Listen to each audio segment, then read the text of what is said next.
hypnotic dance. She holds me here with only a glance.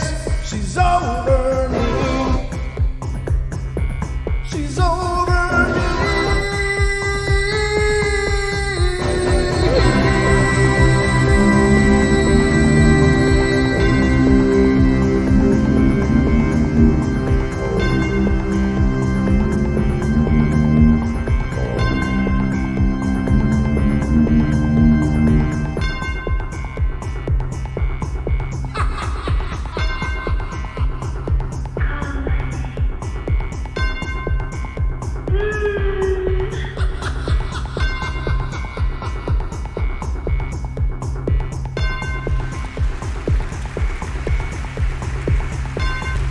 All right, ladies and gentlemen, it is our Wednesday edition of the Paranormal Portal.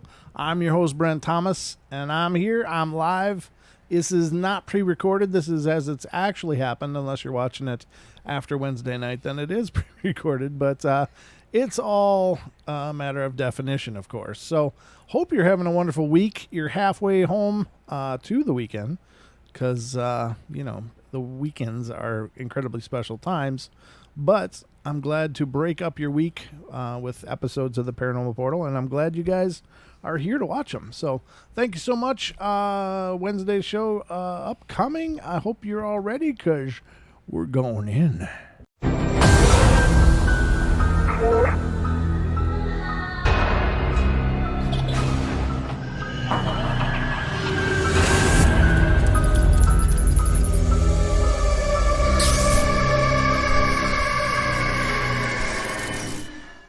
All right. Welcome, everybody. Hello, Sabbatha Slaughter. That's a new name. Good to see you here. Glad you're here. Hello, Paisley. I see ya. Mary's here. Let's see. Ace Age is here. MCAT's here. Aussie Tiger's here. You know who else is here, though? Why, none other than my good friend and co-host, Mr. Don Longbeard. Is he really? He's here. That's so exciting. It is. It's so excited. Just about all the surprises I could afford for this episode. But Lewis is here. Mary's here. I Am Pam is here. Isaac is here. Laurie is here. Aussie Tiger, Beth, Bradley Rogstad. That's a new name to me. Hey, Bradley. Good to see you. Thanks for coming by and checking out the show. If you are new or if we somehow missed you before this, welcome back.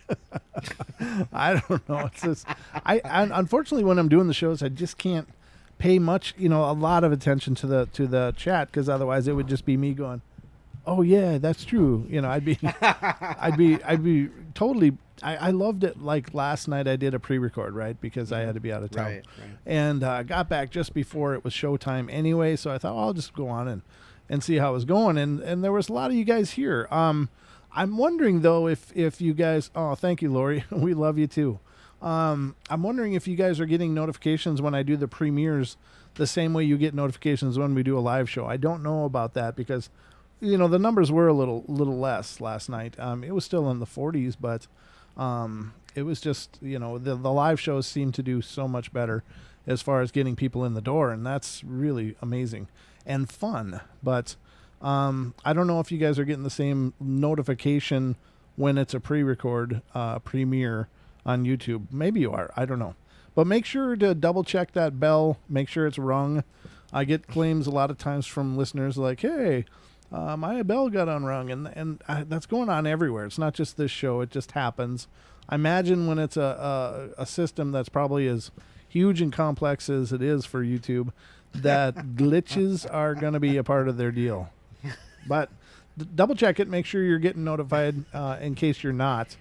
And if you are and still not getting notifications, then I can't help you because I don't know what the hell's broken. So anyway, welcome to the show, everybody. It's our Hump-day Eve. Okay.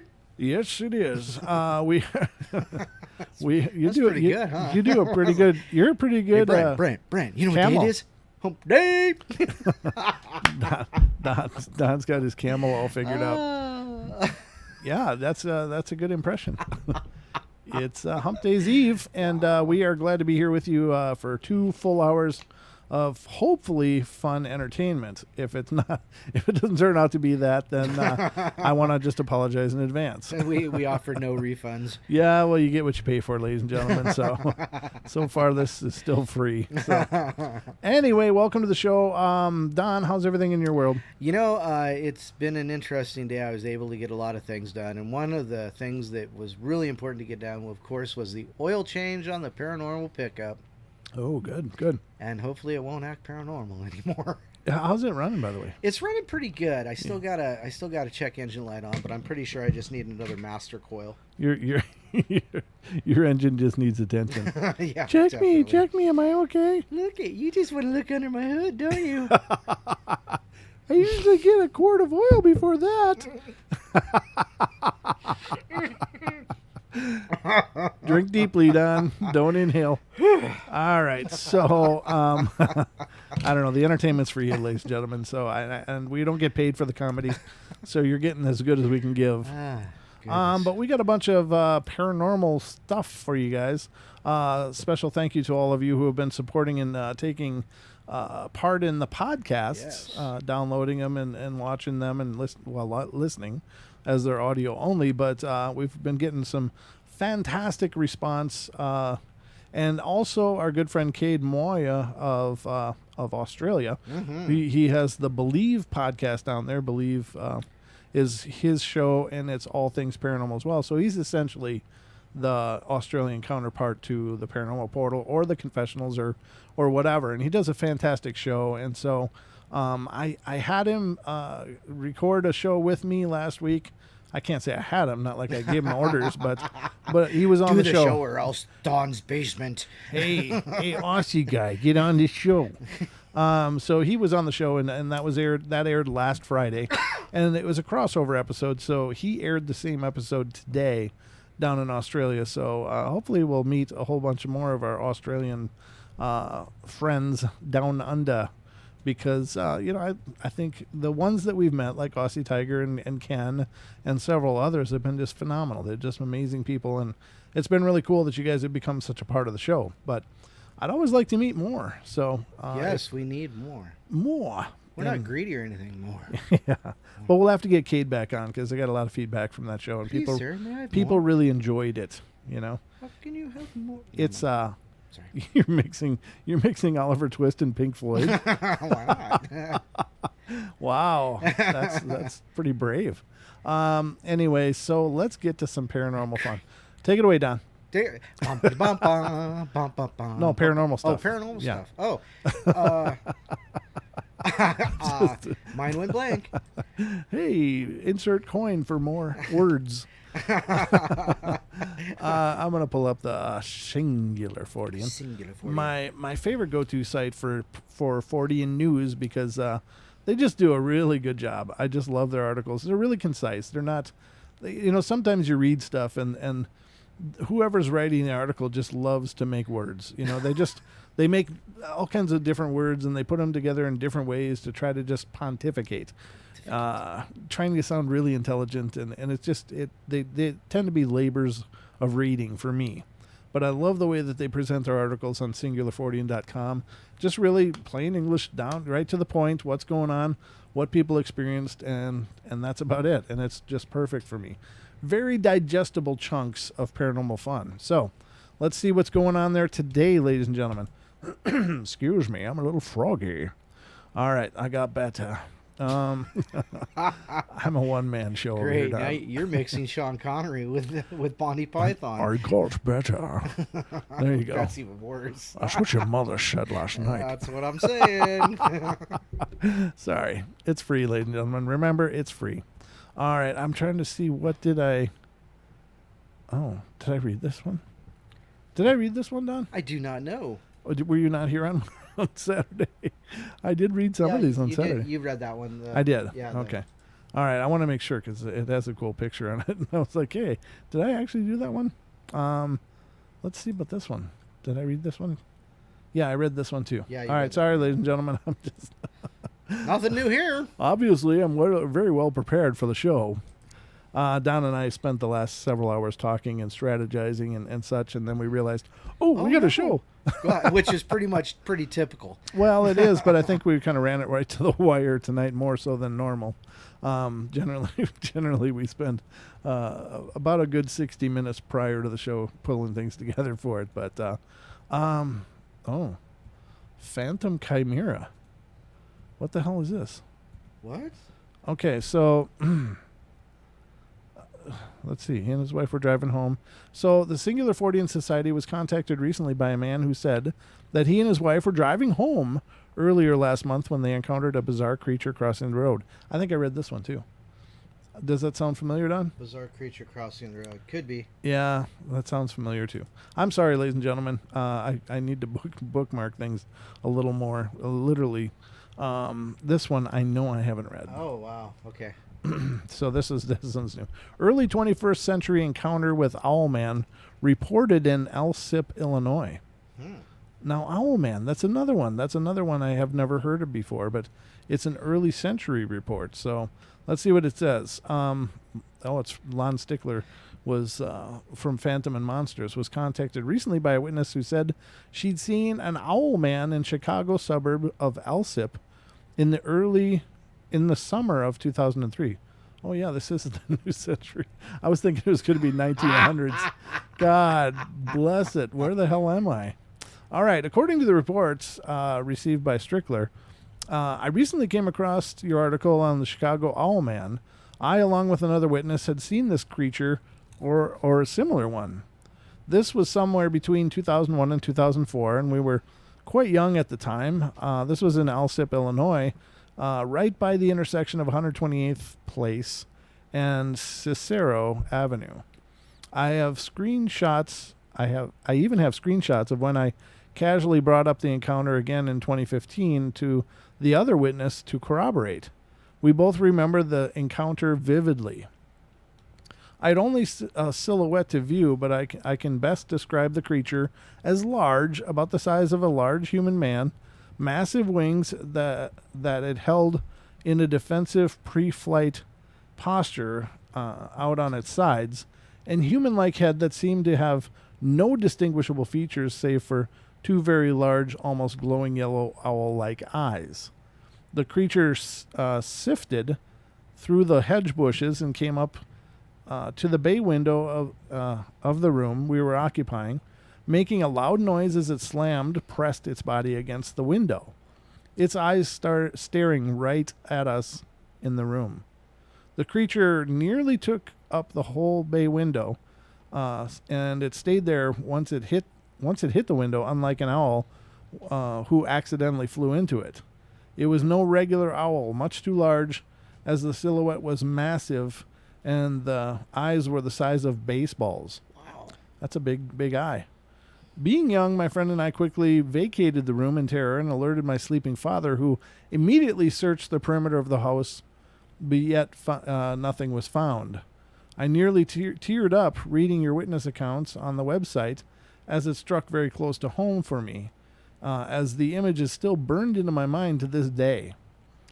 Very wild. Now, here's the thing, Owlman, is that, so we have these flying humanoids, I guess is the best way to put them.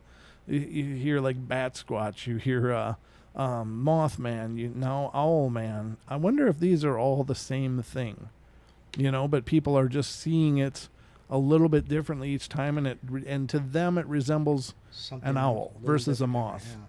Well, anytime you have a car accident, and there's 15,000 people around, none of them have the same story. Right. That's what. Yeah. Yeah. So it would make perfect sense that because you're looking at it through your own paradigm, and they're looking at it through theirs, and they're going to see things differently. So it would not surprise me if that's a fact, that they're all close to the same or related. I mean, I don't want to say absolutely, it's all the same thing and they're seeing it but that's kind of the way it is, they, right. They just have a different view on it. Their paradigm's a little different than yours. So right. They see things a little differently. Yeah. Now, here's the thing. So the Mothman and the Owlman, nobody's saying the Owlman has feathers. Right. Well, nobody's saying it's full of feathers. They're just saying it has wings. Right. Nobody's saying it had like specifically a beak in its face. Mm-hmm. It just has these big eyes. Well, the Mothman has big wings and big eyes too, and generally people have said that they perhaps glow red. Right. I don't know, but the thing is I'm pretty sure that these are probably all the same thing that people are seeing. That it's not these several different. God, my cat has a. I know, huh? I've had something in my eye all day. Oh, have you? Yeah. So, I think these are just all different explanations for the same creature, which happens to be a humanoid type flying being. I Right. don't know. Right. That seems to me more plausible than, well, guess what? Now we got owl people and we got a Mothman, and it sounds like this expansive catalog of creatures running around. But I bet you they're all the same thing. They're all just this type of humanoid-like being that happens to have wings. Mm-hmm. Does that sound more? I mean, to me, that sounds much more plausible. No? What do you got? Well, I mean, anything's possible. Right. I mean, because it's none of this has ever been nailed down. There's no, I'm being the skeptic here. There's no hardcore evidence. Well, right. I'm not There's saying anecdotal anecdotal. That's what I said. Anecdotal. Well, not exactly, but I understand. Aerondax. I speak fluent Don. So yeah, never mind. So I'm, it's as good as it's as good as a hypothesis as anything. Right. I can't say for sure that they're out there or not, as I've not had an encounter. But what I'm saying is that if they are out there, chances are what people are seeing are probably the same thing. It's just it's just that people are describing it differently and relating it to a common creature that different common creatures. So whether it's an owl man or a moth man, it's still a flying humanoid Right. with big eyes in both cases. So I don't know. Very interesting. I don't know. Hi, Gemini. Oh, hey, Gemini. Good to see you. Oh, by the way, the phone lines are open. Well, apparently, because somebody's calling. Oh, nice. It's about time. Let's get to this caller and find out what's going on. This is area code 530. You're on the air. Hello. Hi, Don. Hi, Brent. How you doing? Hi. How are you? How you boys doing? Good. How are you guys doing? What are we doing? How are you doing? It's Sage. We're doing great. I thought it was you, but you sound so much more vibrant today. You're perky. Yeah. Perky. I was like, huh, is this Sage? The solar flare is finally over, so my body feels like it's been released from a cage. I'm like super excited. The pain is gone. Good. Oh, good. Thank you. Well, welcome to the show. Good to hear from you Hey, again. but Mm-hmm. I wanted to ask you if either one of these things has registered to you guys when it comes to the Owlman, right? Or Mothman. any of Yeah. the Mothman. Mhm. Have you guys ever thought of spirit animals or totems? It's very plausible. As much as anything, it could either be a physical thing or it could be more of a spiritual thing that's manifest. Right, But yeah, I mean, that makes just as much sense. I guess I personally hadn't. I'd always assumed that people were seeing something flesh and blood. But you raise a great point. It could very well just be a spiritual manifestation. Well, it doesn't necessarily always have to come in a spiritual form. We are a Mother Earth, not Gaia. Mm-hmm. Her name's not Gaia. Her name's Mother Earth. That really bothers me. Now, hold on. I'm really still confused on when that happened. Hold I don't on. understand when in the What past, 10 years, we started calling her Gaia, not Mother Earth. Her name's Mother Earth. Where are you but- where are you getting that from? Meaning that many people have always addressed the planet as a goddess and named it Gaius, or Gaia rather. Where are you coming up with this information that it's not named Gaia? And I'm not trying to corny on this. I'm just curious because that's an interesting thing. Well, I've always known, as the indigenous people have spoken of, as Mother Earth, as it being the planet of Mother Earth. I've always just kind of known it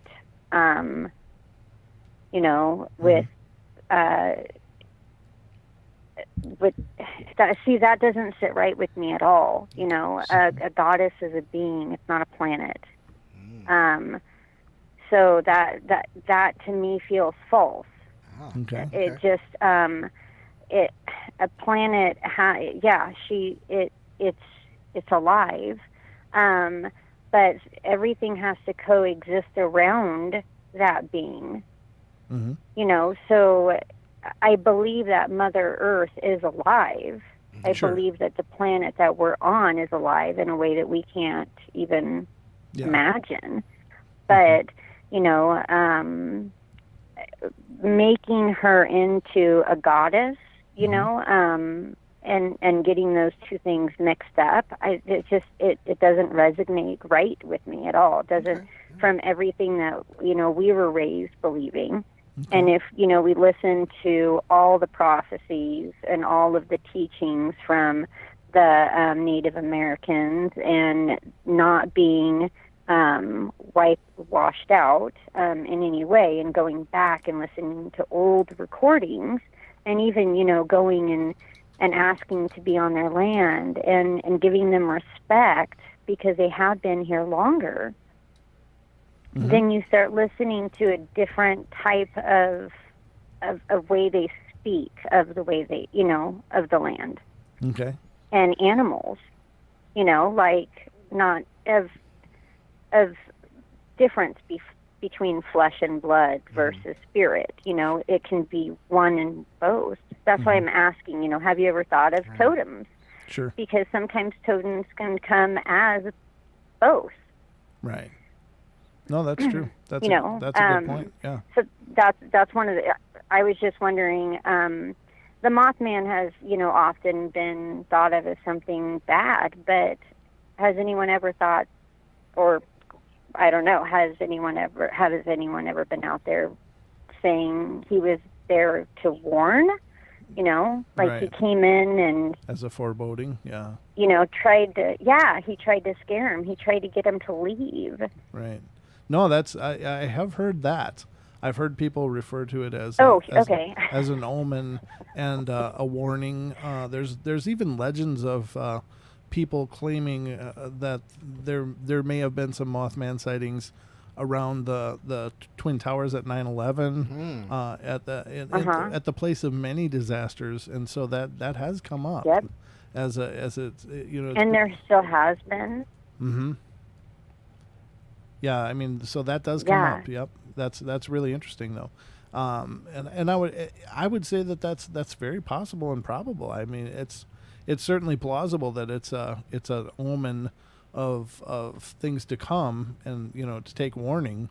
You know, the thing is that what makes it hard though is that with most omens or you know, forebodings, is they tend to be really vague. And then after the fact, it's like, oh, well, they were that was what it was warning us about. You know, after the fact, it's like, you know, hindsight's 20/20. Right. So before that, if you see a Mothman, what do? I mean, do you not get into your car? Do you not go anywhere, or do you need to get out of your house because your house is going to burn, or you know what I mean? When it comes to forebodings, right? Like well, that. What does your gut feeling tell you? Right. You know, I mean, that's kind of sure. I think that's kind of where we're getting away, right? We're kind of getting away from our gut feeling. Right. We're getting distracted from the gut feeling. Right. Yep. I think that we need to definitely get back to our center for sure. I mean, so that's kind of one of the things that just, it made me immediately, I was really getting distracted by how, you know, great the energy was in your chat, because it's flowing phenomenally. And you said something, and all of a sudden I was like, wait, but what about totems? You know, like we come into this world as one totem, but we change drastically as we go through them. And they're not taught. It's not taught that often in this culture, but especially with Bigfoot sightings and those kinds of things. I mean, when you're dealing with the earth and trees and grounding yourself and getting with nature and the birds, which are chirping right now in my background. I can hear it, yeah. And owls, which I see consistently. And, you know, like, just like, let's say like vultures, you know, like people think they're the death bird. Actually, they're not. Sure. They're not at all. You know, like they actually bring us messages, and they come in and warn us, and we automatically think vultures are a death bird because they're ugly. Yeah. Or crows, the same thing with crows. People often, you know, attribute crows as being dark and Halloween angels. Yeah. Halloween. You know, angels. when we should be paying attention to those types of birds that are around us. You know, like we should be giving thanks to those birds that cross us. You know, and like, you know, so there are so many rich culture and history that was wiped out on this land. And when you're talking about this land and things that have, you know, gone on, and, you know, the Mothman, and that it actually showed up here to warn or, you know, help us. Sure. And, you know, UFO sightings were seen, and other things have and were seen during that time. And there's somebody that actually I listened to him talk, and he wrote a book about owls, because I've oddly see owls all the time. Bless you. And people say that owls come back to them as with messages from their loved ones and stuff, you know. So this is a big crossroad into all kinds of different sectors of things that we don't know. I mean, this goes into UFO field. This goes into all the fields. Yeah. No, all of them. I agree. And in fact, I know that owls are considered to, you know, not consider. I know that owls come up an awful lot, you know, when in reviewing claims of abductees and stuff. Yeah, that they often see owls. So, and there have been those that. So it's almost like. Go ahead. I'm sorry. Go on. I was just going to say. Well, I was just going to say. So it's like it's confusing you. Are you supposed to trust it, or are you supposed to fear it? Right. Well, you know, that's the hard part, right? But there you go again with the, you know, you look to what you're feeling. What is your gut telling you? You know, if you can get to that centered place. Now, that's the hard part, though, is that if you're in an emotionally charged situation, can you get to that center to, you know, to get a gauge on whether it's a good thing or a bad thing? You know, because if you are in a highly emotionally charged state, you're probably not going to be able to get to that centered place and go, good or bad. You know what I mean? Because it really requires almost an instant meditation, you know, or the ability to shift into that consciousness or that awareness to feel whether it's good or bad. So that's the hard part, I think. I think that's a really, really good perspective. Oh. Brent. I think that's a really, really good way to put it. Oh, thanks. Without saying anything, but saying everything. Great job. Well, yeah, thanks. Lo, I really think that I think that it requires everyone to have an open mind and meditate, and you know, like watch your ego. You know, like everyone, even me, you know, like you know, like everyone, you know, watch your ego, watch, you know, like question everything. Right. Everyone do your own research. You know, like don't go with the sheep. You know, and if you are, question why you're doing it. Definitely. Boy, that's a mouthful right there, I'll tell you. There's, you know, we tend to be that way. I think we tend to operate in a herd mentality, at least on a surface level, a sociological level. Yeah, on a surface level as well. That, you know, we're prone to go where people are and follow what people do, but I think the distinction is to be able to separate yourself from that, and that's all part of you know, becoming self-aware and self-awakened. once you do that, you don't feel the need or the compulsion to get the new shoes or to watch the new show or any of that stuff, and you realize how empty all that is. So yeah, I agree about the herd part. Right. Yeah. If the herd mentality is for, open consciousness and love and to help one another, then it's a good thing. Right, if the herd mentality is to hurt other people and to get power and control, because no one controls you. No one. Right. That's your decision. You have to acquiesce. Yeah, exactly. Very true. Very true. And then, that's something that you have to question. Mm-hmm. Right. But with the owl and, the Mothman, that's something that has never died down. And if you look back and you go through, history and you research how many years it's been, and this is a really good topic for your show. I wouldn't drop it, by the way, especially after tonight. The owl and just, I think that it's a phenomenal topic for you to really research into it, because that and the MIBs, those two are huge. And a lot of people don't touch them. We've done many shows on the MIBs, and we've had bad experiences doing shows with MIBs. We've been knocked off the air. We've had all kinds of weird malfunctions. Weird stuff every time. Nearly every time, yeah. And but one thing that occurred to me, as long as you brought up the MIBs, was that it seems like their roles have changed. That in the 50s and in the that period of time, they seem to be really intimidating and really going out of their way to, break people down and to terrify them. And as time has continued, it almost seems like they've changed the way that they do it, because you hardly hear about those intimidation kind of encounters from MIBs. But what you see a lot more of is the hazing, the internet hazing going on. And you got to wonder, is that their new angle?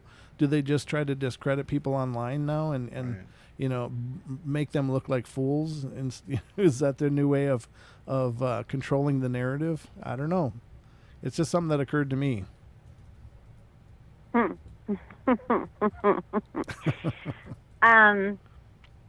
Well, I think that, I think that there are some really good MIBs out there, and I think that they have a job to do that is they police the universe, It's the same thing as our cops here. I think it makes a lot of sense. Oh, that's an interesting point. That could be. I think that, they have to keep in check with, just like us, we have good and bad people. Right. There's good and bad there. And sometimes, people don't encounter the good ones. And it's for their safety. It's not necessarily for ours. It's for their safety. Or, it's for our safety and for theirs, And sometimes we don't actually think about that. We don't actually think about the ramifications that maybe they're taking that into consideration, and they're doing it on both sides so that we don't have interaction with that species again. Right. Yeah, that's very true. That's a good point. Yeah, it's maybe they're actually like Switzerland. Good place for banking, though. There's good banks there. Sorry, that was hilarious in my head. Oh, I'm sorry. I just, it just is. It's something that that sounds. It's a very, very. It's something that's never been said, and you brought it up, so I felt like I needed to say it. Sure, like they always get the bad end of the stick, and that's true. I understand why. Yeah. But I think that it's kind of a crappy job they have to do anyways. Sure. Well, that's a good point, and I can only tell you that when we've done shows about it, we've always focused on what kind of information we could find, and most of the information that you find on the MIBs are all these weird intimidation and altered states and a lot of strangeness surrounding it. I haven't heard of the benevolent version of them before, and that's not me saying that. I'm not saying they are. They may very well be. I'm not saying they are. Yeah. I just don't know. I'm not. I don't know. I'm not making a judgment call either way, but it's an interesting Yeah, idea. me either. Yeah, it's an interesting idea. I like that. There's so much negativity out there that it's so it's just too much, like, why? Where'd it come from? Why does it have to be? Sure. Where's the other side? I just don't understand. It's so overflowing with me on that I see a different side of it, and I don't understand why that other side isn't out there. Right. And I haven't had a positive life in any way, but Sure. I can still see the positive side, and I don't understand why other people can't. Right. And we have our own trials and tribulations we go through every day. Mm-hmm. Who says they don't? I mean, on both sides. I don't know. I'm not here to judge anyone. I Sure. don't think any of us are. I don't Right. think any of us have the right to.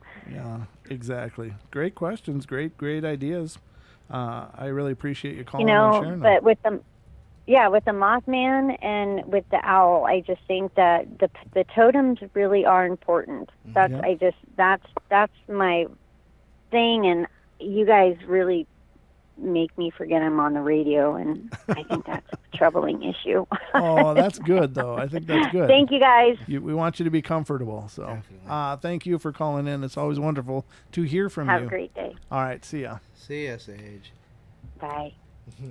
All right. There we go. And we got another call.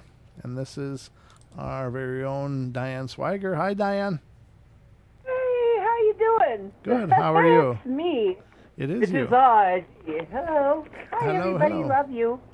Oh, she was really coming up with some good stuff, wasn't she? Yeah. She's got a pretty good a good take on things. It's nice to hear some different ideas. That's always good. Yeah. Yeah. What's up? Earth comes from Ea, Yeah. by the way. Okay. Yeah. Mm-hmm. So, not everybody saw Earth as a female, but all of the entities are said to have a male and a female side, sort of like we do. Sure. So I guess that may just be a perceptional thing. Right. Anyway, by golly, something else pretty neat has happened, and this is more of maybe, and I'm suspecting this is actually a mud flood thing. Okay. Somebody has found a face, a face in Antarctica, Mm-hmm. Oh. I hadn't heard of and this. it is looks. They think it's a structure like the one on Mars. Oh, really? I'm gonna look this up and see if I can Yes. get something for the screen. Oh, I'm surprised you haven't seen it. I don't think so. And well, they found it on Google Earth, where they've been finding a lot of things. And I think it might be WSO or somebody who found it, who had put this up. I'll have to find it. Did you get my other thing about people seeing the triangular ship in the sky? No, I haven't. In I haven't. California, or I haven't. Oregon, I think. Yeah, I think there was a. I So go ahead.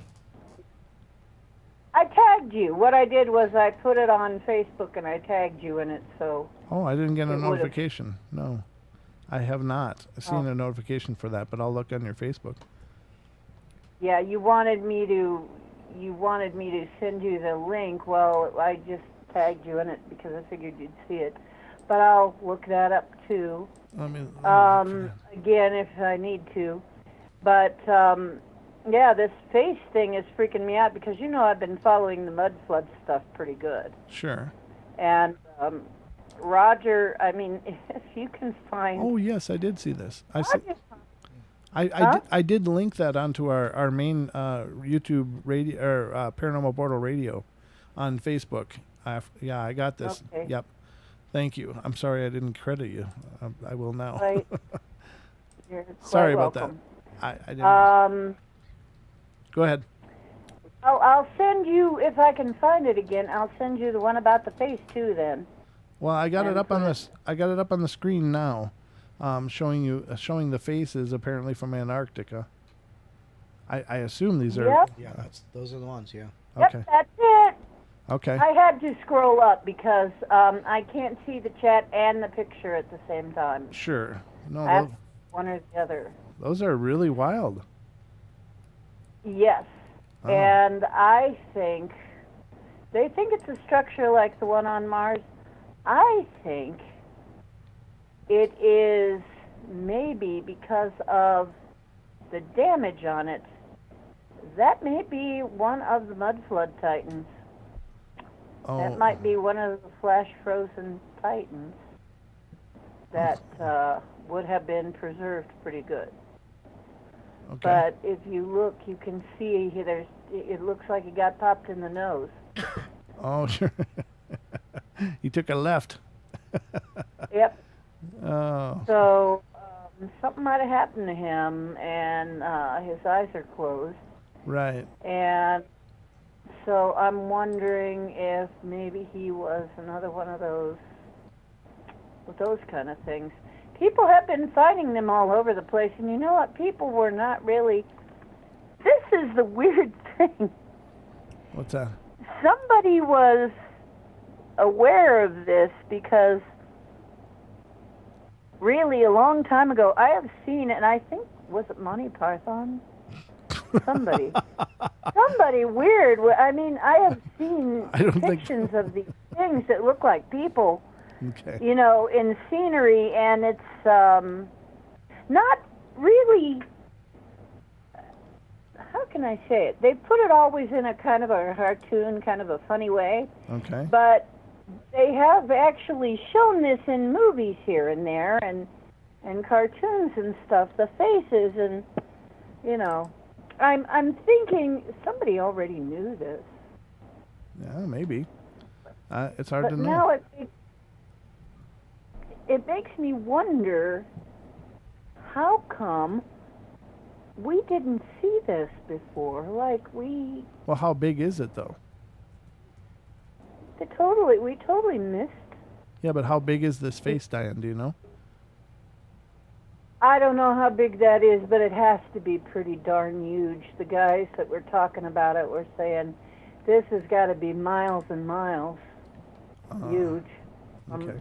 Looking at it, you know, where it is, but even more interesting than that is what he appears to be leaning against. The thing that he is leaning against, or the terrain that he is leaning against, there's a spot in it that looks almost like ribs when they take the close-up. Now, I took a close-up of the face, but panning out from that, when you see the video that goes with that, you'll be able to see it only for like a few seconds, that it looks like whatever he's leaning against, if that is a person, is something kind of interesting too. Hmm. I mean, that is yes, you got it right there. Yeah. Yeah, a very weird structure. Well, And but from some angle, this really just looks like windswept snow to me. I would think this is some kind of valley, and this is a ridge climbing up, and it's, you know, not unlike, you know, sand dunes or whatever, but with snow, I think. well, yeah, but a little ways down from there is something that looks a lot more like ribs. Well, now don't forget, they also think that they found pyramids in the Antarctic as well. Yeah. So, you Yes. know, could that be And- related to this for some reason? Those things that we're looking at, actually, some of them look like they could have been a pyramidal structure, either currently or at one time. Yeah, it's hard They to have know. some very sharp angles there, and one of them is kind of has an X shape, and I'm like, I think when it melts, and I think a lot of people are going to be very surprised if and I think there'll be things that they cannot sweep under the rug. Well, I think there are going to be things that are just impossible to sweep under the rug, and this is maybe why. Okay, and Edge of Wonder did this whole, they put to bed this whole, they debunked the whole, our role in basically causing the planet to warm. The planet has actually been warmer than it is right now, before our CO2 emissions and stuff. So they did, I mean, they had peer-reviewed papers and everything, so Edge of Wonder got on top of that and said, no, real scientists and real peer-reviewed papers say no, the climate is changing, but we're not doing it. We might be helping it a bit, but we're not doing it. Yeah. It is changing, and it does change on a regular basis. Well, I'd if rather somebody knew that, yeah, I'd rather stay away from controversial, things like that. Not that what you're saying is wrong, but it's just like, I don't know, and I certainly can't either propagate that or debunk it. You know what I mean? So I don't want anybody, if there's some really passionate people listening and they're like, oh, screw this, that's not really the scope of the I'm sorry about that, but I mean, peer-reviewed papers means they, that means it was reviewed, but not, yeah. Yeah. But anyway, I didn't mean to interrupt you. By science, so anyway. Sure. So basically, if somebody knew that this was going to happen, and probably somebody did, then somebody might be kind of worried about how we're going to react when we find out that we've been walking around on petrified corpses all these years without knowing it. Well, sure. And if that is indeed what they are, that would be quite a shock, I mean, it's shocking to me.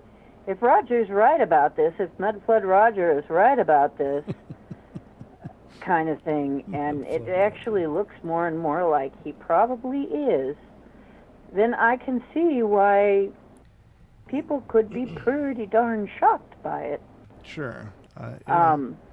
There's a lot we don't know about this planet. There's a whole bunch we just don't even have a clue about, but it'll be interesting to see as we learn, or if we learn, what we're going to find out. There's no question. We have a lot to learn. Yeah, we have a bunch to learn. I mean, back in '01, a scientist actually proved, and once again, he did the measurements. He was a physicist, peer-reviewed the papers and everything, that crop circles are caused by little balls of light. Oh, cool. Okay. Well, I and believe so, in those. Since then, because he didn't care. You're going to laugh at his name, though. His name was Hasselhoff, Dr. Hasselhoff. Oh. And, but see, he's foreign. He's not American, so he doesn't really care. Did he go on? And he didn't care, but... Did he go on to do Baywatch after that? Oh, no. Was he on that's Baywatch? what I thought, too, but no. It's just a common name where he comes from. I guess he's from the Netherlands. Oh, okay, gotcha. So basically, he actually got tired of it not being covered as a science, but as a bunch of speculation and people just not even studying it because, everybody was saying, oh, no, this is just farmers with boards or artists with boards or somebody. Yeah. He goes, okay, but people say there is a difference between a real crop circle and one that's not. And the main difference is it's bent, not broken. Right. Like shaken, not stirred, but it's bent. The cuticles blasted like it was cooked. The nodes, Now, so basically a real crop circle has been cooked by radiation, not broken like you would if you were doing it with a board. So we've already got one peer-reviewed paper saying, look, all you guys that have been trying to debunk and say that crop circles are just some humans having fun, well, no, there are such things as real crop circles, and they're not. But now, see, that opens it up to, okay, then what the heck is it? Right. What do they mean? And doesn't just shut it right down. Yeah. Yeah. That's the big thing. It doesn't just shut it right down. Mm-hmm. I mean, all of this needs to be looked at scientifically, dispassionately, and not coming from the point of view right away that it is so far out of my paradigm that I can't handle it, and therefore it's got to be a hoax. Have you not paid attention to the paranormal? That's like everything. The people react that way about everything paranormal. Yep. I know. But We've been trained to react this way. well, we've been trained to live in a box, and that's the thing. It's all about getting out of our box and looking at the world with new eyes. Well, I mean, and I'm not going to go into any specifics because I really don't want to get into discussions with religious people either. But looking at the religions of the world, and I really did look at I studied alternative religions from around the world. And actually, most people don't really understand the underpinnings of the religion that they say they believe in. Sure. And it's kind of funny about that, too. That's another thing, because that has a tendency to limit people's ideas of what is possible. And, I mean, especially since we find out that humans may be more like 30 billion years old rather than, a few thousand. Sure. There may have been, it looks like humans are billions of years old. There have been humans around for billions of years, and if there was, if we were actually created, we were really created a long, long time ago, a lot longer than maybe 6,000 years. Oh, yeah. Sure. So that, though, if you're, of a certain religion, that's gonna hurt your paradigm. You're not gonna accept that. Sure. But if we looked at everything like that, I mean, we got to find some middle balance. We've got these people on the one side, and I talked to a skeptic who's also an atheist. Okay. And on the one side, I hear him, and they've got their frou-frou ideas, too. I mean, it's not just what he's saying. He says, the New Age got some frou-frou ideas. They got this love and light thing and so on and so forth. But they have this belief, apparently there's this belief among some of them, that people are better than they were years ago. They're much nicer, so they're going to continue to get nicer. Oh. And I said, what? I mean, he says, we don't have to worry about the AI because people are getting nicer and nicer, and so the people programming them are going to make sure that they're nice. And when they take over, he's all ready to get the chip and have a cybernetic body. And I'm like, oh man, I don't even want to get anywhere near that idea. But he's ready to go, And I'm like, well, different strokes. Yeah. I hear you. I'm not going to get chipped either if I can help it. But, yeah, it's always great to hear from you, Diane. I really appreciate it. Okay, I don't. Okay, I guess that's you saying we got another call or something. No, I just. But I just thought you were maybe done. I'm sorry. Oh no, that's okay, love. You know what? Maybe it sounded that way. I just wanted to say, it's like there's going to be things come up that are really going to challenge even us. I mean, it's funny though that the atheists are being just as challenged and the scientists are being challenged. We're being challenged. The religious people are being challenged. Yeah. Everybody is. Yeah. It's great though. It's great because the more of this stuff that shatters, more of our ideas that go down the drain, the better it is, the more we have to really look at it, Yep. No, and that's say, okay, true. then what the heck is happening for real? Right. It's great. No, you're right. I'm very excited about that. The more that we question, the more we'll see, maybe. That's a good point. Very good point. Yeah, the more we question, and the more that we get disillusioned. And you know what? My guides are calling this the age of disillusionment. That's what I wanted to get to. Wow. That's pretty profound. Very profound. Yes. They're calling this the age of disillusionment when we become disillusioned, when we start to wake up from our delusions. Yeah. Very cool. We have been, and our illusions. We have been under an illusion for quite a long time, and delusion, and we're going to wake up from that, and we're starting to wake up from that, and this is the era we're going into. So guess what? It's going to be a bumper crop time for paranormal investigation then, Yay. right? That's my place. That's why we're here, ladies and Yeah. gentlemen. This is like going to be our time, man. We're coming into our... It's finally going to be our day, okay? Yeah. it's Because about we're time. already here in the field doing all this stuff, right? We're already investigating. Everybody else is going to be catching up like, what? Right. Like, what do you know, man? Tell me. I don't know. What's going on? That is the human condition. That is the human condition right there. There's always going to be those people. But Okay. I love you guys. love you too. I'll bring you some more bizarre information another time. You're all weirdos, and I just love you. yeah, we love you too, Dee. Thank you so much. Oh, What? I wanted to say, send me good vibes. I need to be able to get ready to move. Stuff is happening. Oh, I'm working on getting the project, the Paranormal Project, Paradise Project, the plans and stuff, and trying to get us some people who know how to do it so they can help us.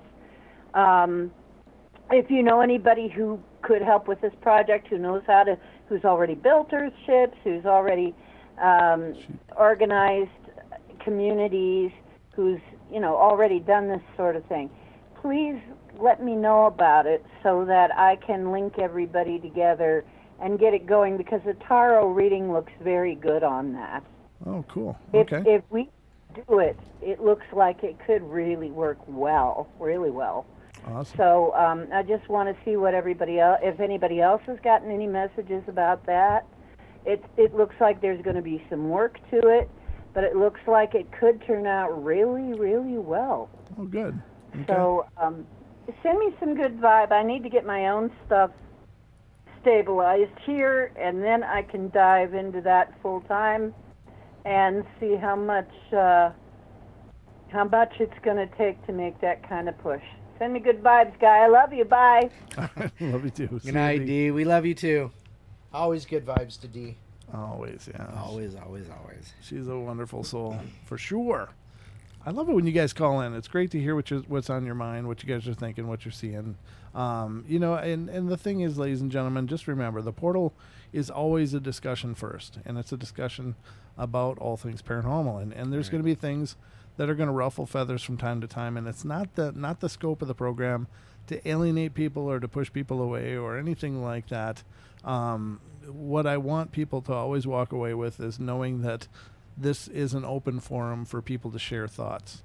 And, so if ever anything is stated on the show that you feel like, oh, screw that, well, just understand it's we all have differing viewpoints. We all have different ways of seeing our lives and seeing the world around us. So this is just an opportunity for those people to share what they're seeing, and you can take it or leave it. So, I just don't want people to think that there's any agenda being pushed here in any way.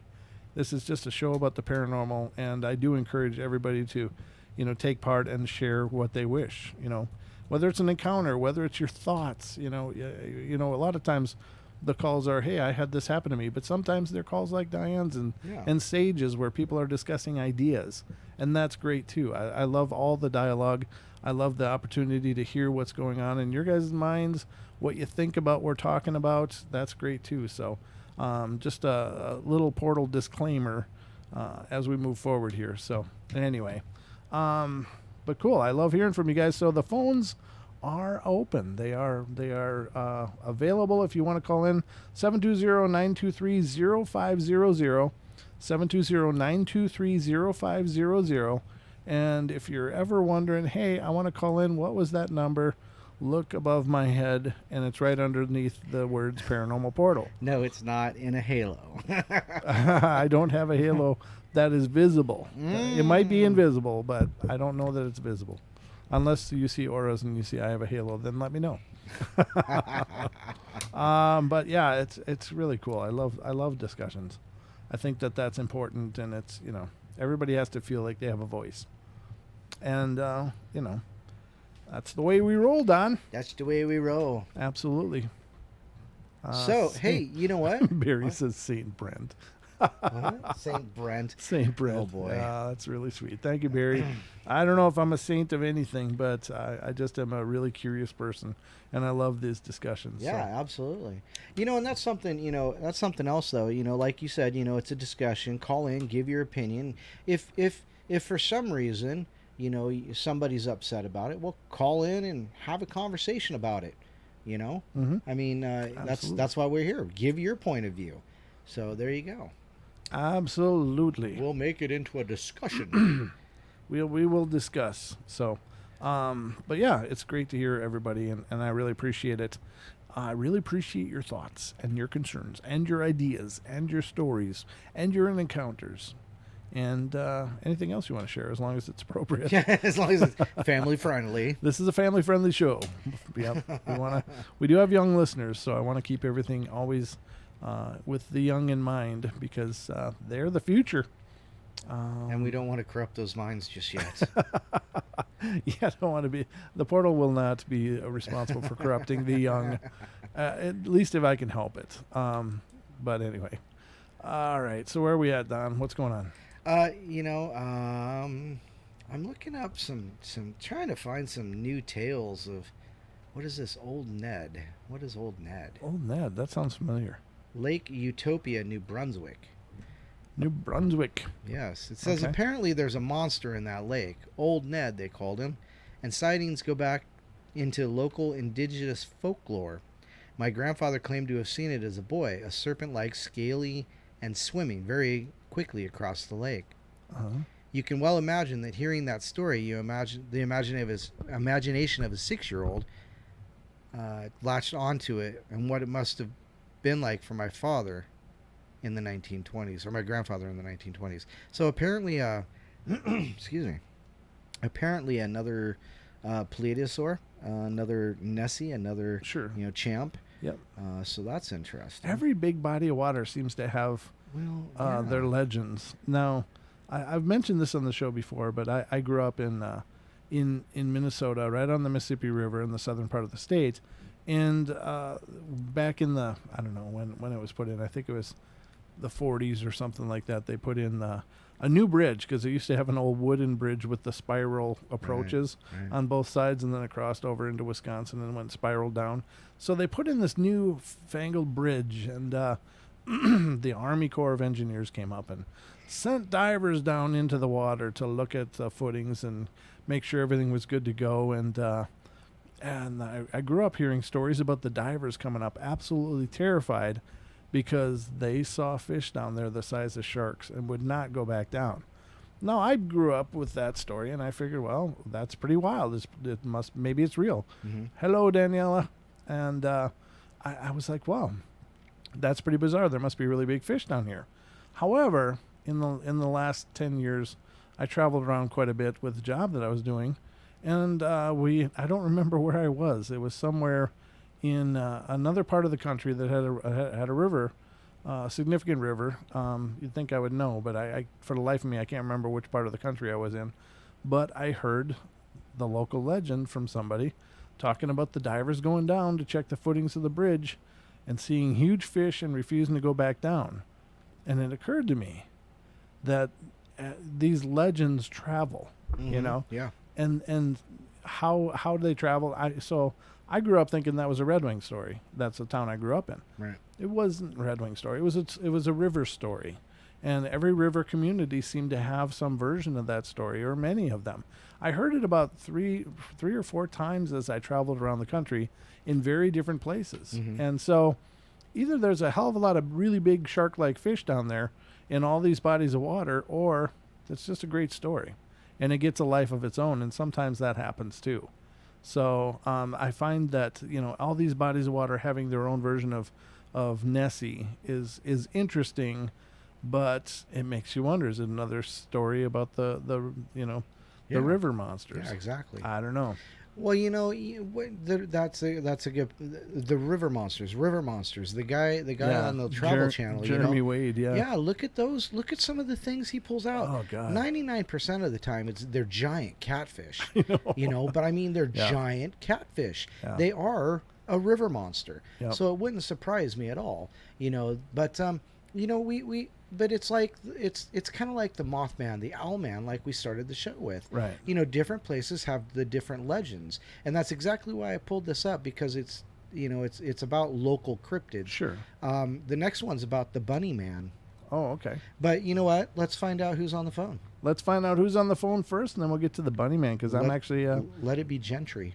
Let's see who it is. It's area code 928. You're on the air. Hey guys, it's Mogan Monster. How are you guys doing? Mogan, how you doing, brother? How you doing? Good. The bridge you were just talking about, was that in Hastings, Minnesota? It was the Eisenhower Bridge in Red Wing. Oh, okay. Because I heard the same story. I heard you say something about a spiral bridge. Yep. Yeah, Hastings had the same thing. Hastings is just 20 minutes different. Yeah. 25 minutes by car. Okay. Yeah. So, same. Because I heard the same story about the new bridge that they just put in. Yeah. Oh, the newest one? We're in Hastings. Yeah. Oh, that's But when they did that bridge, because I was living there when they took that bridge out and put the new one in. Oh, funny. Yeah, that's more recent. Yeah. That's in the last 10 years, yeah. And I heard that story about that bridge. That's funny. That's really bizarre. Yeah, the same story surfacing again. And now that's interesting, because now it's a modern version of it. Yeah. Updated. Yeah, I was living in Prescott. Great, yeah. At the time. I'm a native of Redmond myself, so.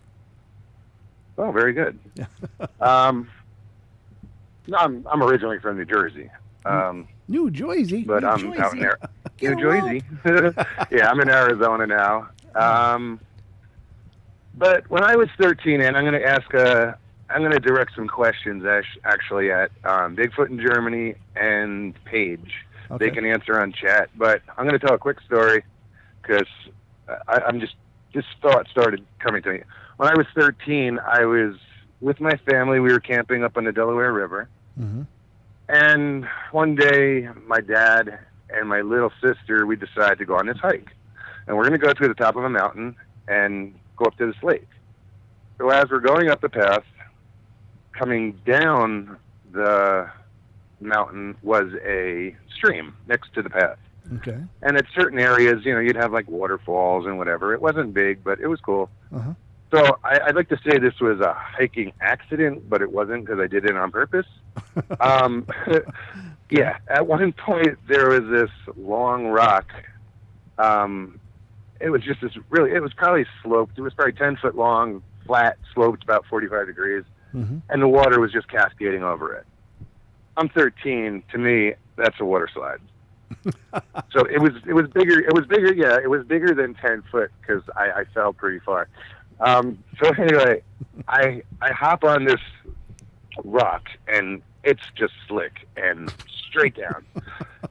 And I bounce down, and I land. And when I land in a pool of water. But I guess the only way to describe it, if you stand with your feet apart and your back against the wall, and then you just slide down the wall into the crouching position without moving your feet, that's how I landed in this pool of water. Okay. Well, that's where my body landed.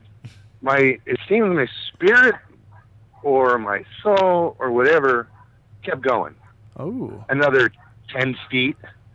Because for approximately 2 seconds, if you counted 1,000, 2, 1,000, I was on my hands and knees looking at myself in that squatted position. Wow. So here's the question. Every time I've told this story, I've always said I had an outer body experience. Okay. But now I hear these guys talking about near-death experiences, and it's making me start to wonder, well, what's the difference? And maybe that was, because it was a traumatic event, so maybe it was an NDE, but I don't know. So, I've never called it that. So I'm just wondering what you think and what everybody else thinks. When you had the experience, did you just see your body, or did you? I mean, Yeah. So you just snapped. Oh, it was like I just like I fell out. My spirit fell out of my body, and I was looking at myself from 10 feet away at where I landed. That's a scary It was like idea. I was on my hands and knees, facing myself in that squatting position. And did you just snap right back then? Yeah, for like 2 seconds, it happened, and the next thing I knew, I was back in the squatting position, and I'm looking, and I see my father coming towards me, and he's screaming my name, and it's weird because that part was in slow motion, Yeah. and then it just kind of like went to normal speed, and it was like, oh crap, I'm messed up, you know. Oh. I broke my ankle, and you know. Oh.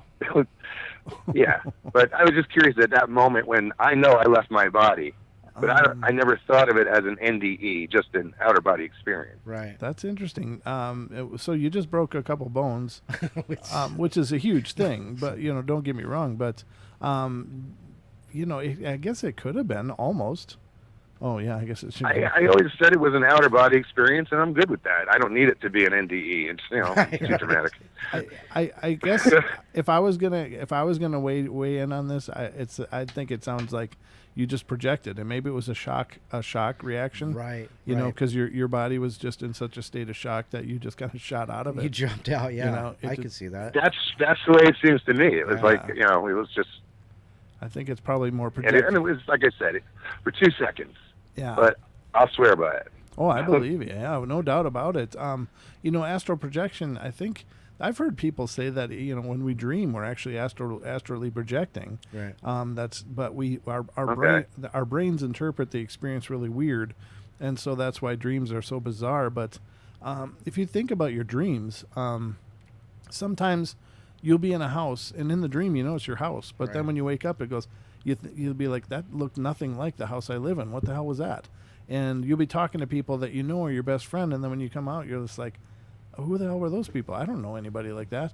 And so those are allegedly artifacts from the projecting. I've heard that claim made anyway, and I can't speak with any authority, but it sounds like you just projected just because you were kind of in a state of shock, like, uh-oh. This is going to hurt. Yeah, exactly. And, if your body had been damaged. Yeah. If you'd been Little damaged. preemptive strike. Right. Now, I think if your physical body had been damaged a lot more, you would have had the NDE at that point. I think that you project first. Oh no! I ended up walking out of the Right, woods, and I got to a picnic table, Mhm. and my sister stayed with me, and my dad went back, got a ranger, called an ambulance. Right. When I got to the ambulance picked me up. When I got to the hospital, they thought I both broke both legs, my arm, and my back. Oh, okay. That's what they thought. When Yeah. it was all said and done, I had a broken ankle. Okay. Well, you must have been really pliable, but I think Wow. I think and I was 13. Sure. You know. Yeah, you're still young and the power of youth. But I think that near-death experiences happen first with a projection, and then depending on the state of the body, then you will experience the tunnel and maybe moving beyond. It makes sense. But I think Yeah. you weren't quite at that point, and then it becomes an NDE. Yeah. Becomes an NDE when you get Because, sucked like back. I said, Yeah. I'm sorry. Go ahead. No, I said it becomes an Oh, NDE. wait. It becomes an NDE if you make it back. yeah. Otherwise, it's It's just just a death dead. Yeah, experience. right? So, It's just a DE. exactly. So that's my 2 cents. Oh, wow. Don, what do you think? No, I. Well, agree. right on. No, Yeah. thank you very much. Yeah. And I've been trying to read. I'll go back and read the things in chat. Sure. I appreciate it, guys. Yeah. All right, Again, brother. keep up the great work. Thank you. Well, it's a pleasure hearing from you And again. my pleasure. Absolutely. I'm sure we'll talk again soon. All right. Well, we'll be waiting. Good night, guys. All right. Good night. I agree. Maybe those are steps that Right. we come to. You have, say, the out of body experience, then you have the NDE, and then you have the DE. The So- NDE or DE. Well, It's, but think of this. Maybe it's the pain of breaking the ankle caused a DMT dump. But that would have been instantaneous. I don't think a DMT dump would be quite that quick. You know, I mean, it was almost preemptively, like he hit boom and he was out. Oh, gotcha, you know. gotcha. I missed a little bit there, but yeah. Okay, so we got another call. And this is area code 801. You are on the air. All right, I finally called in. This is Thank Gentry. you. Hello, Gentry. Hi. What was your question? Just this happened this morning. I don't know. I was kind of in a half waking state that wasn't sure if I was still sleeping. I felt something tap my foot. Ooh. So I'm not sure if, how do you guys know if you're getting touched or if it's just a dream that's just ending or what? How would you know that? Or is there a way to differ between the two? Yeah. That's a tough one because, you know, I mean, of course, dreams feel real, and even those semi-conscious dreams feel incredibly like lucid, even when they're maybe not so lucid. But I don't know. I don't know if I'm qualified to answer that. To be honest with you, that's one of those situations where I just wanted opinions. That's all. you kind of got to go with your gut on those things. I think really. Did you feel another presence when you woke up? Did you feel something else in the room? Was there a gut feeling accompanying it, or was the air different when you woke up? Like it was heavy or charged, or or cold? Yeah. Like was there a coldness in the room that seemed not normal, or those kind of things?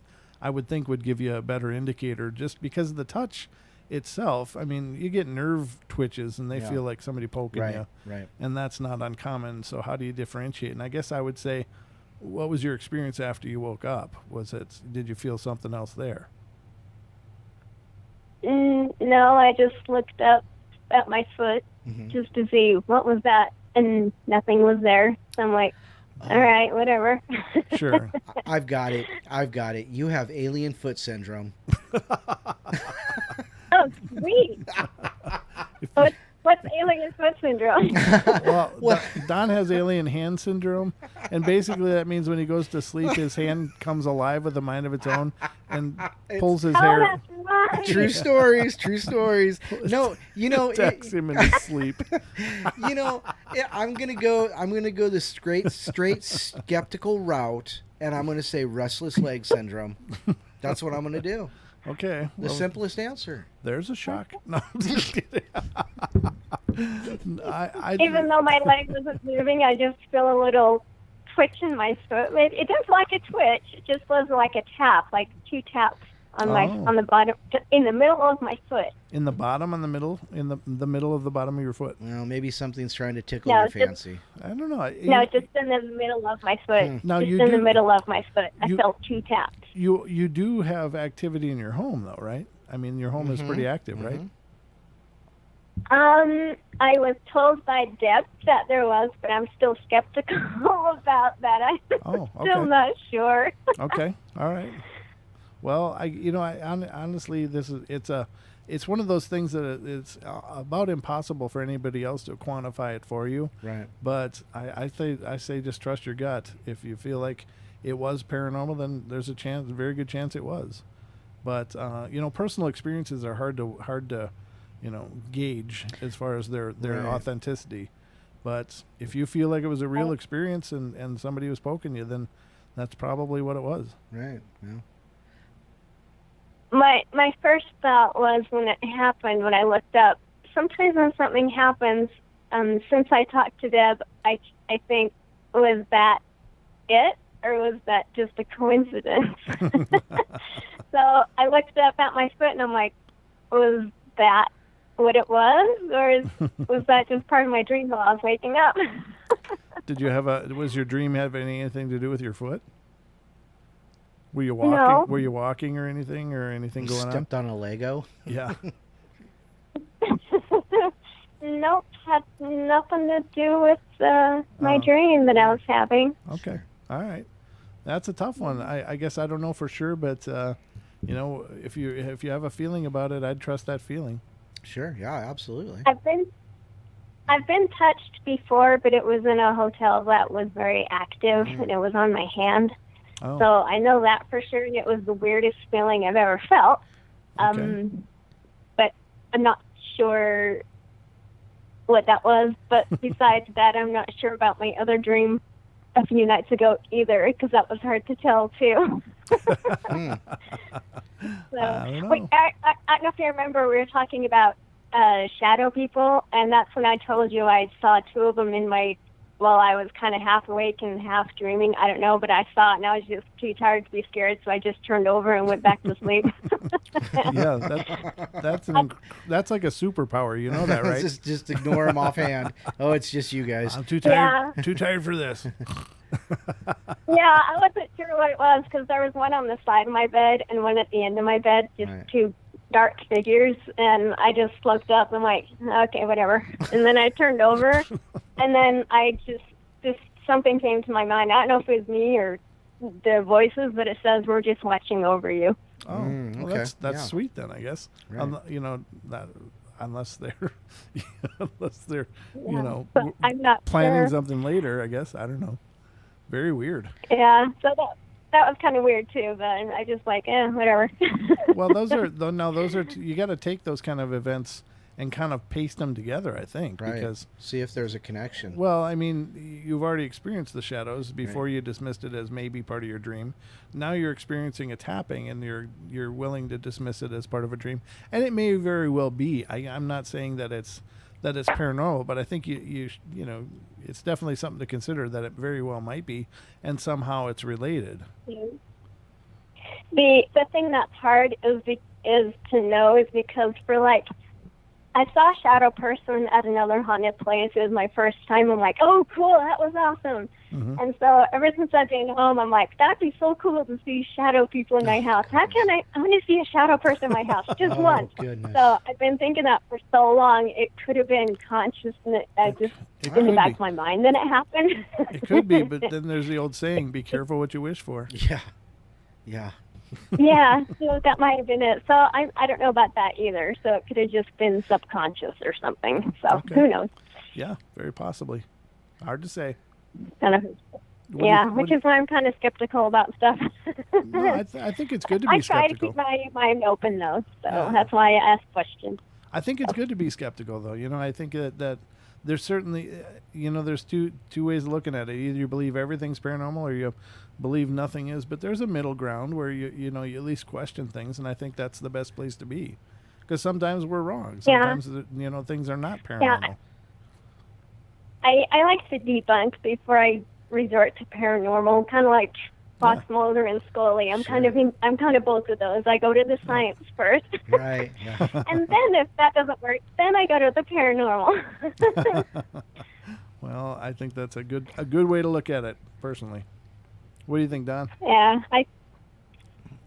What I agree. Okay. Always get rid of the science first, then start considering other things. Now, that doesn't mean that I don't necessarily believe that nothing's true, that doesn't happen. That's not Right. true. That's not true. But like Brent said, you got to keep your open mind, and you got to examine things. I've had several lucid dreams in my life, and and they've been really interesting. My flying dreams. If you know anything about me, my favorite dreams are my flying dreams. right. And they're so real that sometimes I feel like I'm levitating off the bed when I wake up from them. And so they are really surreal to me. Very, very active, and they're wonderful. I absolutely love them. But then if you also know that I had a dream about Odin about 4 months ago that I woke up crying from. So Whoa. interesting dreams. Dreams are very, very, very, very important. They have significance. Now, me saying alien foot syndrome and restless leg, it might all be true, but it might also be just the monster under the bed tickling. I mean, because there's always something. I know my cat. I hate my cat. She comes up and she sits on me and she licks my hair. I'm like, stop it! I'm trying to sleep. So You just need some grooming, Don. apparently so. But she licks my hair, not my beard. Nobody ever sees my hair. But I mean, What a mean cat. They can. I know. I don't. No, I'm not going to lick back. No, that's gross. But I meant in a grooming way. You gross guy over there. I did not think that. I thought about licking a cat, and it was just made my. Ugh. But I mean, I think dreams are significant because it's just like, saying, speaking your truth, speaking your vibration. You say you're going to get, if you say you're going to get sick, 5 times, you're probably going to get sick. If you say you're not going to get sick, you're probably not going to get sick. So, it's all your paradigm. It's the way you portray your vibe, your power, Speak your reality. Speak your reality. Absolutely. So, Right. there's got to be some kind of correlation. That it might happen. Mm-hmm. Exactly. Yeah, absolutely. Exactly. You okay? I dropped my phone. Welcome to the portal. Wow. No, it was the ghost tapping on the phone. I had nothing to do with it. Yeah, that's right. It wasn't you. It was the spirits, of course. Yep. It wasn't. I didn't drop it. It was something else. Well, that's a good question, though. I appreciate you calling and asking. Okay. Well, thank you for dealing with my silly question. Oh, for sure. Gosh. Okay. All right. It's never silly. We love hearing from you. Yeah, absolutely. Thanks, Gentry. We'll see ya. Thank you. Good Have a good night. Bye-bye. Awesome. It's been a great night for callers. Yeah, This absolutely. is great. I like Gentry's fun. She is. She's been with us for a long time. It's good to see her back. Brown Dwarf. What Brown Dwarf? I see old Brent, but I don't know what he's talking about. I'm looking. I don't know. Dee's talking about her cat drooling. Oh. And decent stream. Oh, look! It looks like I have a troll to get rid of. Who's that? I'm not even going to say the name because that's how offensive it is. Goodbye. Oh, okay. All right. Well, there you go. Well, anybody in the chat knows, and I think we got a 3rd dislike from him too.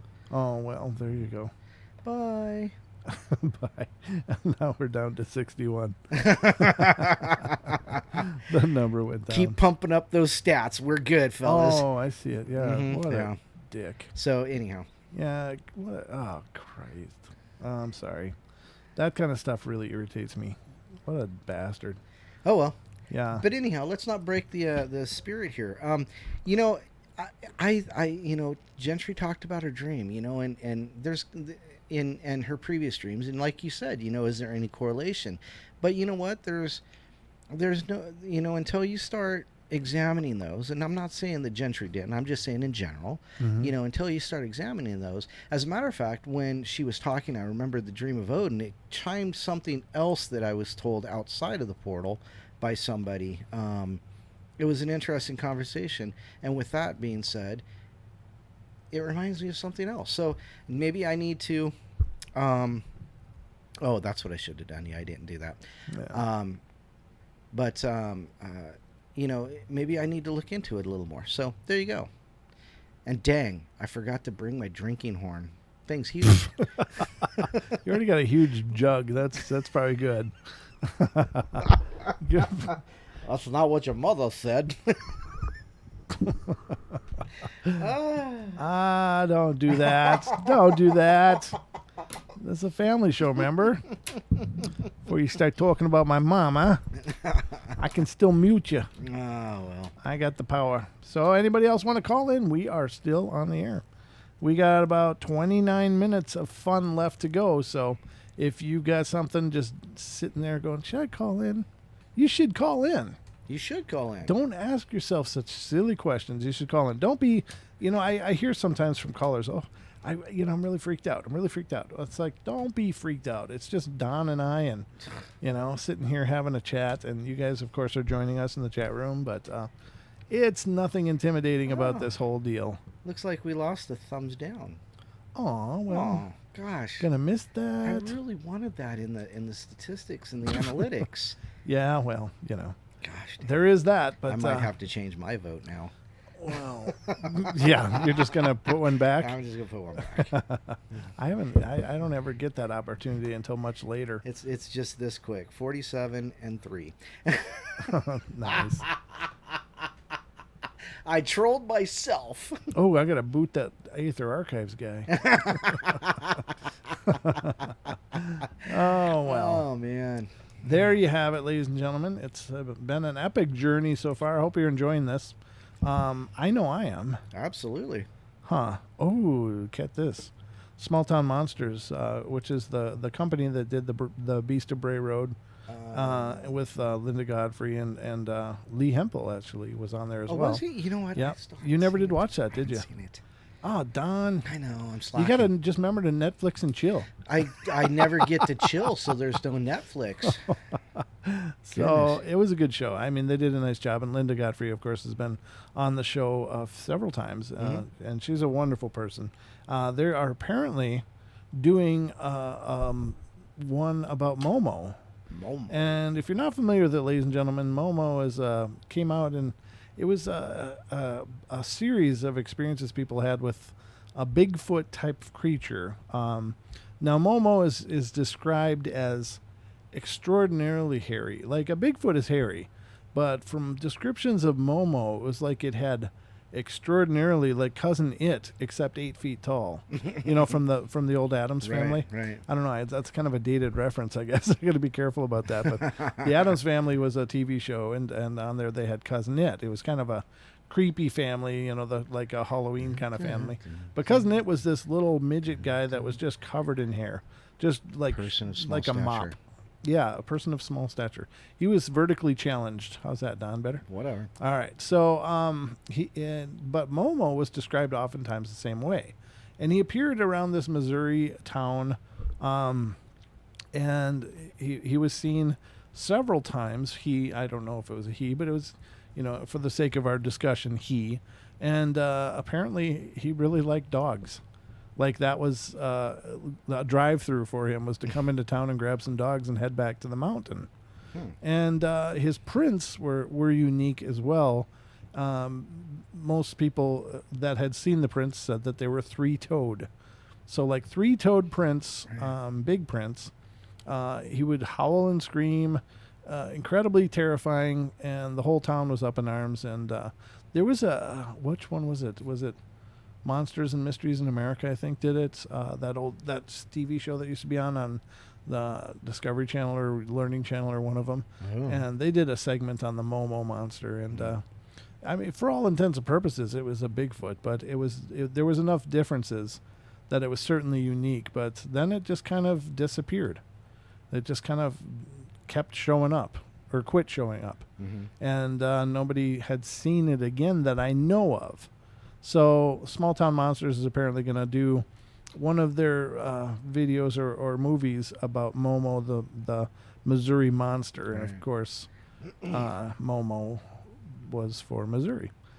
But that's cool. I think they do a great job. And if you're not familiar with Small Town Monsters, check out some of their videos because they really have done a great job with several different cryptids of the sort. Again, the Beast of Bray Road, one of them. They did another one that I'm trying to remember which one they did. It might have been the Mothman, but I don't know for sure. I'll have to re-look into it because I've only seen the Beast of Bray Road one. But they do great work, and they certainly did Linda Godfrey's work proud, and Lee Hempel's participation was great. He was on the show as well with Linda. Yeah, the first show, yeah. Yep, when they were both on. And we, if you ever get a chance, ladies and gentlemen, it's our most popular video on the channel, on our Paranormal Portal channel here. And they actually let us, they sent us some trail cam pictures to premiere. We got the world exclusive on them. And they were really, really cool. They were really bizarre, but really cool. And it almost looked like a scythe just floating in midair, but more angular. Right. And they were saying things like, they were doing things like taking deer carcasses, tying them down, and they would come out and they would put trail cams on it, and then this weird mist would appear, and suddenly it would be gone, but so was the deer carcass, and all the ropes were cut. And then we had this weird anomaly show up on these trail cam photos. It'd take 3 consecutive shots. The anomaly was only on the middle one. I wonder if I should pull that up. I already have it pulled up. Yeah, but oh, you nobody talking can about see the your pictures? screen. You're talking about the Yeah. pictures. Oh, I don't have the pictures. Yeah. Yeah, I got the pictures here. Just a second, ladies and I gentlemen. just put the link to smalltownmonsters.com with the Bray Road. It's called the Bray Road Beast. Right. Yeah. They also did Momo. That's the newest They're one. doing Momo. They've also done the Mothman Terrors in the Sky, which is also Mothman. Okay. On the Trail of Bigfoot. Oh, good. Okay. And Boggy Monster, the Boggy Creek Monster. Okay. Invasion of Chestnut Ridge. I don't know what that one is. The Beast of Whitehall. Oh, And right. Small Town Monsters Case Files. Oh, and the Flatwood Monsters Legacy of Fear. What is that? I don't see that one. So anyhow, but those are available now. In 2020, they have the Mothman Legacy and On the Trails of UFOs coming up. So hey, kick us down some I can't even think now. My brain went just Okay. That was a note to Small Town Monsters. Okay. So here is the screenshot in question. This is from Lee Hempel, who lives on Bray Road, has property there. This is his field. And this is the anomaly up here. This looks like... Now, the interesting thing is of course, this is allegedly the Beast of Bray Road looks like a dogman, or is a Right. dogman. Now, when you look at classical representations of Anubis, the god, the god of Egypt, was he the god of the dead? Right? I should know this because my cat has named it. But and he's just rubbing it. Oh, hi. oh, is he right there? Yeah, you must have summoned him. I guess I did. But this is the anomaly that shows up in just one frame. Now, I want to, before I zoom in too much here, I want to show you the 3 frames. Okay, this is frame 1. Nothing's there. Frame 2, and then frame 3. Nothing is there again. So it's like boom, boom, boom. Right. In this frame, this anomaly appears. Now, there doesn't seem to be any rhyme or reason why this anomaly is there.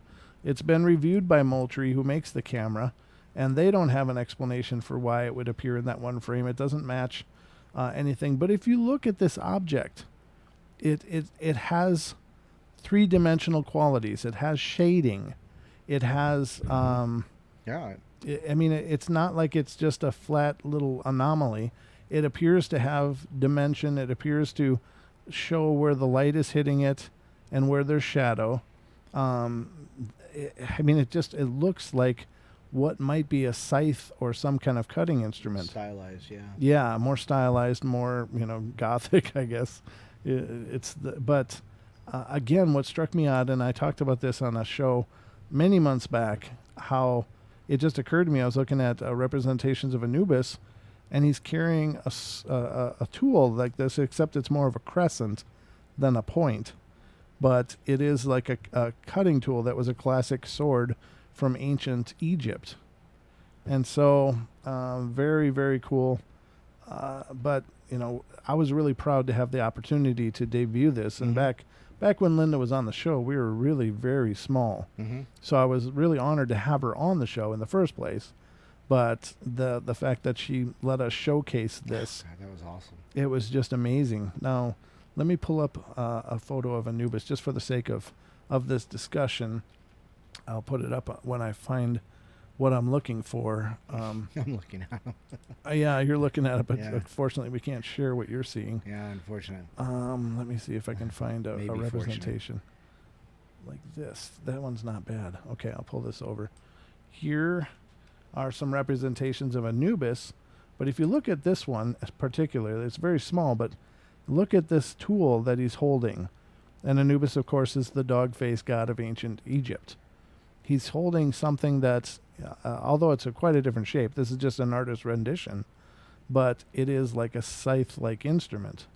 And this is more of a death scythe than anything, but it even bears some similarities to something like this. It does, yeah.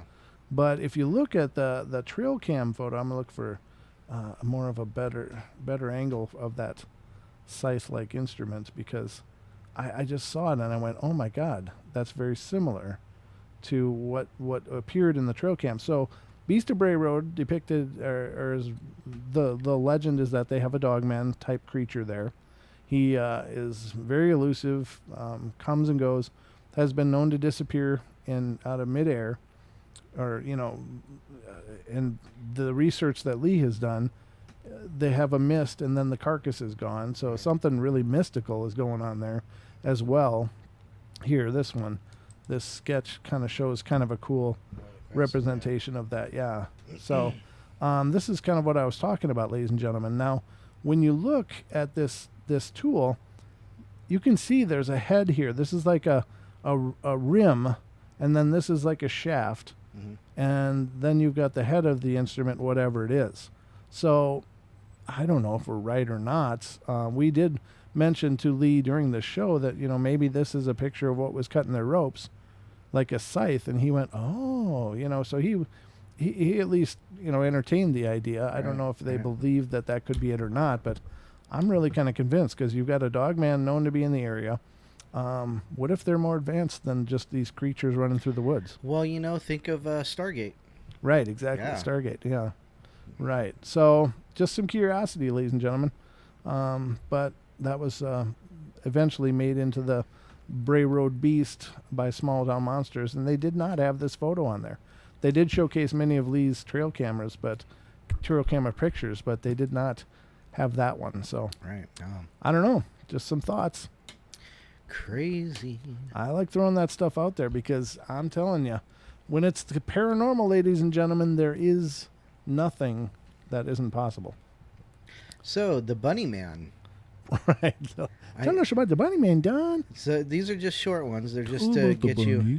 Oh, I like the bunny. What was that show? George, tell about the bunnies. What was that one? That classic book? A mice. No. Is it Mice and Men? Hi, Anubis. So, Northern Virginia, the Bunny Man. Virginia, it's the Bunny Man, but I don't know if we can consider it a cryptid or a ghost story. One story is that he is a man who escaped from a state facility and lived in the forest and wore rabbit pelts to stay warm.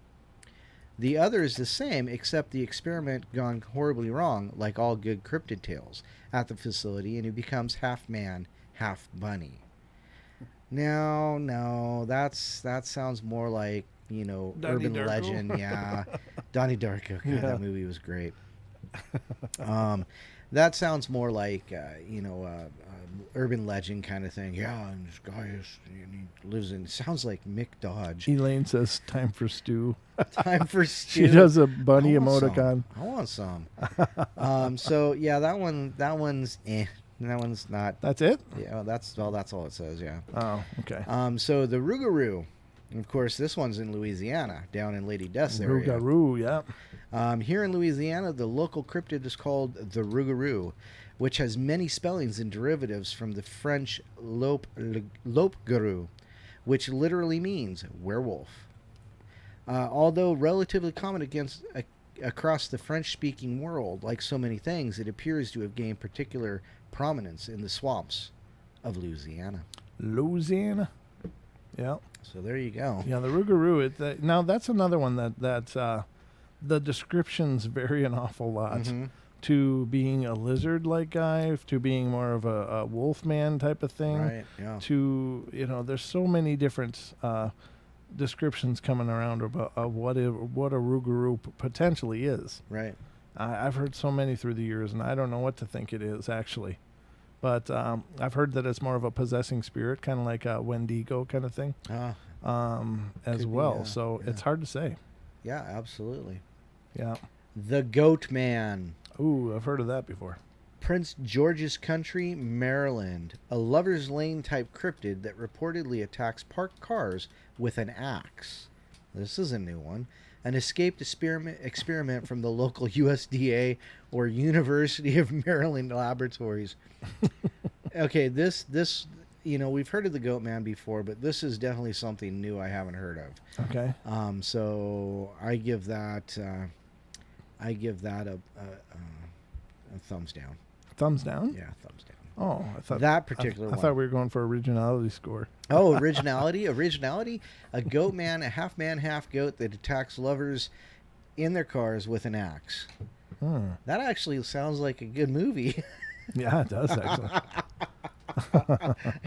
Put him in there with Leatherface and and Jason, and you get a hacker slasher movie. You're good to go. Yikes. The White River Monster, Newport, Arkansas. In Arkansas, there's what's known as the White River Monster, a large creature reportedly first spotted off the banks of the White River as far back as the Civil War. It's a big, scaly fish type thing, about 12 feet long, with a single horn on his head that's supposedly sank a riverboat or two. Oh. Wow, that's interesting. All right. I might have to look into that one a little more. Is it a freshwater narwhal? Narwhal. Yeah. You said narwhal? Narwhal? Narwhal, that's what I said. Oh, sorry. Just an enunciation issue. Narwhal. Sorry, I'm just being the vocabulary police. Either, neither, neither, either. Tomato, tomato, potato, tomato. Da, da, da. Hopkinsville Goblins. Ooh. Christian County, Kentucky. I grew up in Kentucky and heard stories about the Kelly Green Men, a.k.a. Hopkinsville Goblins. In 1955, 2 families were terrorized by aliens or goblins or something. They were assumed to be aliens, and while they were called the Kelly Green Men, their skin was actually gray. Now there's a festival held in Kelly, Kentucky. Ooh. There you go. Interesting. Maybe we'll have to go to Kelly, Kentucky. We'll have to go everywhere, Don. I was just thinking about this today. Yeah. How we really got to take the show on the road and get out there and the Paranormal Portal Road Show. Oh God. It's more of a sideshow. Hey, I know who our driver can be. MCAT. There you go. Yeah, I don't know if we could afford him. He's he's a professional and all. No doubt. But if he gets some time off, maybe he'll cart our studio around in his trailer. Yeah, we'll have the studio on wheels. Yep, absolutely, that'd be fun. Paint it black and put MIB on the side of it. MIB. MIB Incident Response Unit. Yeah. Powered by the Paranormal Portal. Wow, that's pretty clever. Well, there you go. You just pegged that all, didn't you? No. No. I came up with it all, yes. Well, we're down to about the 10-minute mark. Oh, okay. Well, anything you want to talk about? Well, if you're living in the state of Indiana, there's some con going on this weekend. And I know that Wes, when he called in, said that he and Bob Gimlin were heading over to Indiana to take part in that. So if you're in the neighborhood of that con, I wonder what that is. Let's look it up. It's the... Creepy Con or something. It sounded like a Halloween name. Is it called? Yeah, it kind of did. Screamicon. Was it Screamicon? I don't know. That sounds kind of right. Let's see. Scream. Well, Duke says he's having a Bigfoot exposition on the 13th. Yeah, he had messaged me about that. Scaricon. That's what it's called. And that's going to be in Indiana this weekend. So if you're in the Indiana region, not only could you have an opportunity to meet Wes, but you could also meet the legend himself, Mr. Bob Gimlin. Bob Gimlin. Who, as Wes said, is this is going to be one of his last appearances ever. Yep. He's been around doing this for a long time. It's experiences he's talked a lot about through the years. Right. But what an absolutely amazing opportunity to meet him. I'm actually absolutely jealous of the fact that I have not met him, have not had him on the show. I know Wes has talked about it, but we've never had him on the show. And if you're in that neighborhood, or if it's drivable for you, I would recommend going, because what an opportunity. I mean, you could sit there and listen to one of the guy that basically was half of the team that started it all for the Bigfoot field in our modern day. Not that Bigfoot is a new phenomena, but the interest in it really pegged because of the Patterson-Gimlin film all around the world. Right. So if you can make it, definitely go, because this may be your last opportunity ever to see Bob Gimlin talk and tell what he has experienced. So, YouTube is great, and that's probably all the closest I'm ever going to get to Bob Gimlin. But, I would love to be there. If I could be there, I would be there. Right. Well, you got to remember, like Wes said, it's kind of hard to realize that he's an 80-year-old man. Nearly 90. Yeah, is what he said. Yeah. So, I mean, He's been Bob's around for a while. he's in phenomenal health. He's an incredible guy, as I understand it. I haven't met him personally, but I just think it'd be a great chance to get to meet him. So, I would encourage you, if you're in the Indiana region, if you're in the Midwest region and don't mind to drive, make that journey, because what a fantastic, you hear Anubis Mount yelling. Yeah. He always wants to go out at night, and I refuse to let him out at night, and he's always really pissed at me about it. He goes up on the doors. He goes up on the doors, and go meow meow. Yeah, he's up there. Yeah, that's what he's doing. There it is. Yeah, he's rattling the blinds and everything. He's just he's a persistent little bastard. Wow. But anyway, I don't know, brother. You got anything left? Gosh, I almost said Paisley Wild, but she's not on Wednesday. She's on Friday and Saturday. Don's on autopilot. He's a little tired. No, check out the podcast. Like, subscribe. If you have any ideas, like Brent always says, drop us a line at paranormalportalradio@gmail.com. All the housekeeping stuff. Yeah, absolutely. We'd love to hear from you if you've got a paranormal story of your own. On Friday's show, I'm going to be reading some emails that I've gotten in, but if you have an encounter that you were thinking about emailing, definitely send it in. I'll read it on Friday's show. There you go. And then I know Don will be back here with me on Saturday. And we'll stir it up all over again, but yeah, lots of things going on. Absolutely. So. But anyway, guys, run for public office. What? Sarah D said we should run for public office and call it the Portal Party. Somebody earlier, I don't remember who exactly, but said that we should narrate audiobooks. Oh, really? I don't think so. Yeah, I have a problem reading. I always have people tell me, hey, I was listening to you and I fell asleep. So I should maybe read bedtime stories more than just paranormal ones, like children's books. I don't know. Oh, goodness. What do you do? I don't know. It's. I'm just really thrilled that you guys like to sit around and listen to us talk, because, I'm not used to that in my life. What? He was talking again? What? Yeah, exactly. So, all right, guys. I think that's going to about wrap up our journey for the night. But thank you all for being a part of the shows. Thank you for all your support and kindness. And if you want to help support the show, check out our paypal.me/paranormal portal. It goes a long way to keep the dream growing. If you like the song Feline, it's posted on Bandcamp. The link is in the description. If you wouldn't mind spreading the word, that'd be really great too. Spread the word. We would love for more people to know about the portal and come on over and be a part of our journey as well. But romance novels. What the hell? Thank you, Barry. That's funny. Oh, no. I saw his silky beard from across the room. The flowing locks beckoned to me. Oh, my God. Oh, Jesus. I gave myself the willies. All right, guys, that's all I got. Obviously, it's getting all kinds of stupid in here, so. It's getting hot in here. No, not hot. No. All right, So love you guys. Be good, be kind, be nice. Take care of each other. Help each other out. Gentry says, "Oh my God, Brent."